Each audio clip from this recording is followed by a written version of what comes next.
Good morning again. My name is Teresa Sharoni. I'm the Director of Operations for HIA. It's my pleasure to welcome you here to the Workforce Development Conference. We'd like to give a special thank you to St. Joseph's College, tell you a little bit about the HIA's Workforce Development Initiative. Our goal is to help attract and retain the future generations and employees, keeping youth here on Long Island, as well as growing your organizations. Some of the ways that we do that is through a conference such as this. We also have conducted intergenerational workplace surveys, salary surveys. We have a talent transition program for job seekers. Right after this program at 10:30, we have our first round of breakout seminars. We have another group then again at 2:30 in the afternoon. Some of the topics include communication, mixing and managing the generations, healthcare reform, manufacturing skills needed. So a lot of great topics for you to get involved with. They are all complimentary, so I would encourage you to stop by and check some of those out. I just would like to encourage you, our sponsors as well as some other exhibitors are in the two rooms right outside of this. Please go visit them after the breakfast this morning. They all have a lot of great things to offer, a lot pertaining to workforce development. Also just wanted to mention, back in this room at 12 o'clock is our executive luncheon talking about the future of youth on Long Island. We have the president of DJS Events and the founder of Long Island Elite, who will be speaking, as well as we'll be awarding several $1,000 scholarships to HIA members, employees, children who are staying here on Long Island at their college or trade school. Now it's my pleasure to introduce HIA's president, Terry Elisi Maselli. Thank you. So welcome again, everyone, and welcome to our HIA Workforce Development Conference. You know, it's interesting, as you look at a vertical conference like this, I know many of you were at our trade show, which volume obviously was different, but this is a very unique opportunity for us to look at successful companies that have, typically in this type of economy, several things in common. Number one, they are optimistic about the future. So, you know, as you look at the unemployment rate on Long Island, this morning was 6.7%. compared to the national average, which is 9.1%. So we need to be somewhat optimistic, yet realistic about that, yet understand that we're doing better than what's happening in the nation, and we're doing some wonderful things. And the second thing those companies have in common is they really understand that they have good people. They seek good people. They understand how to retain and train good people. They have great intern programs and many things working in their organizations. And the third thing that ties that all together is they genuinely understand in this economy that the ability to stay optimistic really has a lot more to do with developing their people than some other companies might think, and really understanding how that workforce dynamic works.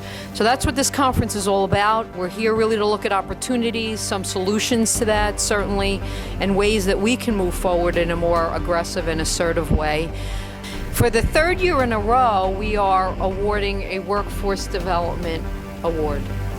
And one of the reasons why we really looked at a Workforce Development Award is we really wanted to recognize commitment and a continuing effort to, again, some of the things that organizations are doing to really encourage and to retain their workforce. So this year, I'm excited to tell you that Biotech's Medical Systems is the recipient of this award. Help us welcome up Gary Borello, who some of you know, many of you know, who is the Vice President of HR and Organizational Development, and help us congratulate Biomedical Systems. Really, I want to say thank you to the Hoplock Industrial Association. I want to absolutely recognize my colleagues that are here today, my partners in crime, the entire executive team, as well as my HR partners in crime. Certainly is a recognition of the company, not of me. Business forward.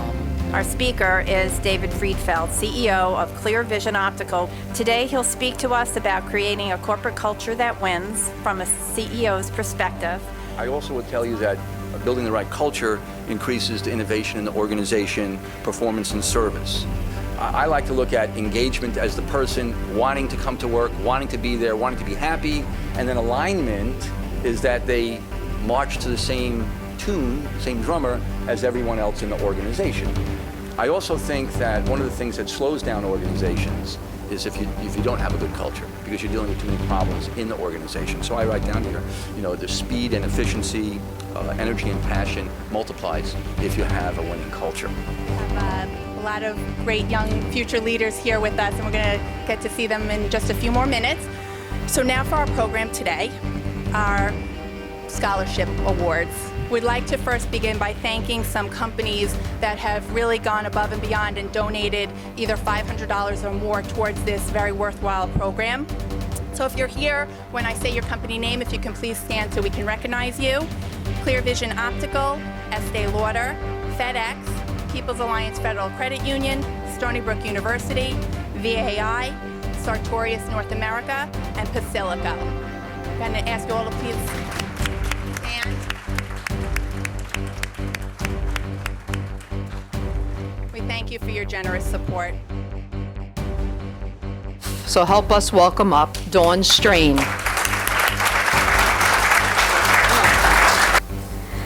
So we're going to focus on the positive. I think that's really important. But what is success really? Most importantly, it's what's successful for you and what makes you feel good when you are successful. It's about setting your goals and accomplishing them. Choosing something that fulfills you. Not being afraid to make mistakes. And not being afraid to admit the mistakes you make. Talk to the people around you and learn how to not make that mistake again. Network and build relationship. And surround yourself personally with really amazing people that are successful or becoming successful, have the same mindset of you. Take time for yourself. When you're standing on the edge of everything you've ever known and you know you're about to step into the darkness, one of two things can happen. You will find a safe place to land, or you will learn how to fly. Believe you will fly, and I hope you all do. Thank you.